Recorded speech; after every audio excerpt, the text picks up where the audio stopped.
Só há um caminho para a felicidade: renunciar às coisas que não dependem de nossa vontade.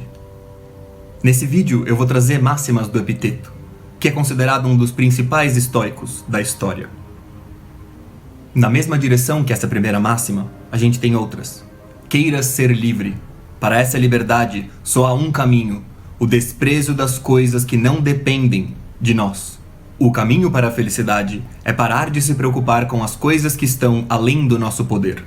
Não busqueis a felicidade fora, mas sim dentro de vós. Caso contrário, nunca a encontrareis. O desejo e a felicidade não podem viver juntos. Nós podemos racionalmente entender como as coisas funcionam para parar de dar importância àquilo que a gente não controla e começar a dar mais importância naquilo que a gente controla. Parar de temer aquilo que não está no nosso poder e de depender dessas coisas. É por isso que você busca a felicidade dentro de você.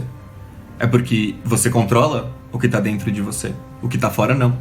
E além disso, é óbvio que quão triste ou quão feliz você fica com algum acontecimento depende em grande parte de você. Essa ideia de que o dinheiro não traz felicidade, com certeza é meio besta. Mas ao mesmo tempo, é bom não esquecer que também é muito fácil não ter nenhum problema material objetivo. Quer você seja muito rico ou quer você seja simplesmente uma pessoa de classe média normal, que também não deve estar passando nenhuma necessidade extrema. Nesses dois casos, você é de certa forma rico. Para alguém miserável, o classe média está reclamando de barriga cheia, da mesma forma que se um rico estiver em depressão. É que é muito fácil botar fora da gente o lastro da nossa felicidade. E quanto mais dinheiro a gente tem, quanto mais poder a gente tem, mais provável da gente fazer isso, achando que não tem problema. Porque a gente vai conseguir. A gente vive conseguindo aquilo que a gente quer. Mas não é assim que funciona. O que importa não é o que acontece, mas como você reage. Se um problema possui solução, não há por que se preocupar com ele. E se ele não possui solução, de nada adianta se preocupar com ele. No Encheiridion, também conhecido como Manual de Epiteto, a filosofia estoica é apresentada não simplesmente para aquele que nunca a viu, mas para aquele que já tem uma boa noção.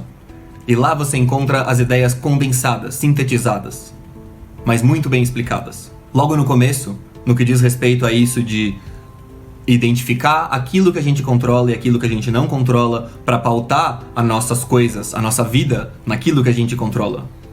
Ele diz o seguinte: das coisas existentes, algumas são encargos nossos e outras não. São encargos nossos o juízo, o impulso, o desejo, a repulsa. Em suma, tudo quanto é ação nossa. Não são encargos nossos o corpo, as posses, a reputação, os cargos públicos, tudo quanto não seja ação nossa. Ter com que a nossa felicidade dependa demais dessas coisas, como quem vence um cargo público, como o que acontece com o Ocidente, com se a nossa reputação foi bem ou mal em tal ou tal lugar, é pedir para se tornar infeliz. É melhor, se possível, dar um jeito de não se importar com essas coisas e focar naquilo que a gente consegue controlar, como, por exemplo, repulsa, desejo, impulso, juízo. Tudo aquilo que diz respeito a essas coisas que nos causam infelicidade, a gente controla. Então a gente deve dar um jeito de suprimir quando ela tem um efeito negativo. Então, por exemplo, o juízo.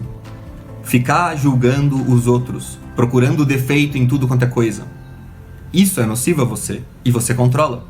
Por isso você deve, quando isso acontece com você, se voltar para si mesmo e procurar os seus problemas, ao invés de ficar olhando para os dos outros. Você não pode mudá-los. Eles mudam se quiserem. Mas você controla você e pode aprender a não se preocupar e não sofrer por causa desses problemas alheios, dos quais você estaria reclamando se não tivesse ouvido o sábio do estoicismo. Deixe sua filosofia lidar com suas próprias falhas, ao invés de ser uma maneira de reclamar dos erros dos outros, como diz o Sêneca. A direção adequada da filosofia é focada para dentro de nós, para nos tornarmos pessoas melhores e deixar que as pessoas façam o mesmo por si mesmas. Mas é mais do que isso. Ele fala que se a gente ficar confundindo aquilo que é do nosso poder e que não é do nosso poder, se a gente ficar achando que controla aquilo que não controla, a gente vai criar entraves pra gente mesmo e a gente vai criar inimigos.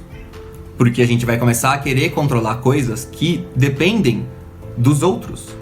E eles não vão gostar.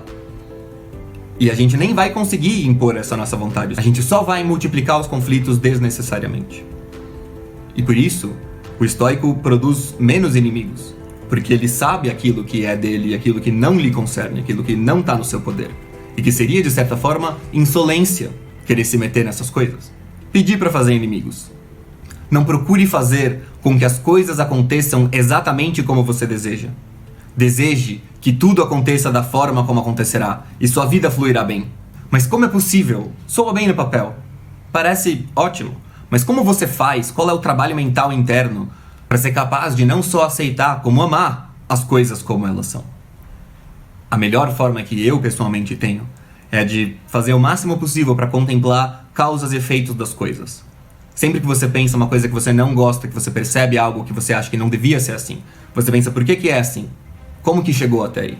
E aí você vai encontrar coisas que você gosta na causa daquilo que você não gosta. E daí você vai perceber por que aquelas causas não vão embora. É porque você não quer, é porque outros não querem. E você vai começar a perceber como tudo está interligado. Aquilo que você gosta e aquilo que você não gosta. As coisas são como são. Você pode aprender a apreciar a complexidade de como elas se relacionam. Ou você pode ficar sofrendo com aquilo que você foca e que você não gosta. Como se o que você gosta não tivesse nenhuma relação com aquilo. Mas o primeiro vai te trazer muito mais tranquilidade e por isso é recomendável pelo sábio. Contemplar a beleza do funcionamento das coisas. É melhor tropeçar com os pés do que com a língua, escreveu Zenão. Você sempre poderá se levantar, mas lembre-se, o que foi dito não pode ser desfeito. As coisas não inquietam os homens, mas suas opiniões sobre as coisas. Por exemplo, a morte nada tem de terrível em si, mas as opiniões dos homens sobre a morte os afligem, os amedrontam, os assombram. Mas como pode o estoico dizer isso tão tranquilamente? A questão é a seguinte: para o estoico, tudo aquilo que é realmente um problema é dor, é fome, são essas coisas materiais palpáveis que são relacionadas à carne, e essas coisas não vão estar presentes quando o seu corpo perecer. O que quer que aconteça não é algo que você deve temer.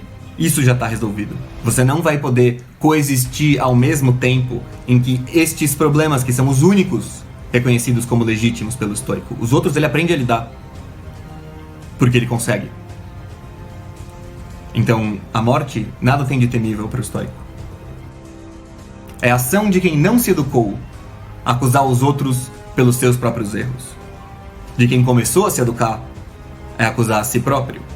Mas de quem já se educou é não acusar os outros nem a si próprio. Porque as coisas são como são. Quando você compreende em geral, você não acusa, você entende. Você sabe por que aconteceu. A acusação ela carrega consigo algo de espanto, de não se conformar com como as coisas aconteceram, de achar que deveria ter sido de outra forma. Quando você compreende as causas e os efeitos, você sabe que não poderia ter sido de outra forma. E em geral você está implicado nisso, ou poderia ter estado, por causa das suas preferências. E por último eu queria trazer uma máxima também clássica, uma ideia de por que é mais importante evitar a dor do que obter o prazer. Ele fala o seguinte: lembra que o propósito do desejo é obter o que se deseja. E o propósito da repulsa é não se deparar com o que está se tentando evitar. Mas quem falha no desejo, quer dizer, quem não consegue aquilo que quer, só não conseguiu o que quer, é um não afortunado. Mas aquele que se depara com aquilo que não queria se deparar, esse é um desafortunado mesmo. É bem pior se deparar com aquilo que você não quer do que você simplesmente não ter aquilo que você quer. Por isso é mais importante se focar em não ter dor do que focar em encontrar prazer. Esse é um dos primeiros pontos. Mas é claro, existem muito mais razões. Então espero que vocês assistam também os meus vídeos anteriores sobre isso e os meus futuros vídeos sobre isso. É que os vídeos se completam. Eu tô tentando não ser repetitivo neles e também avançar um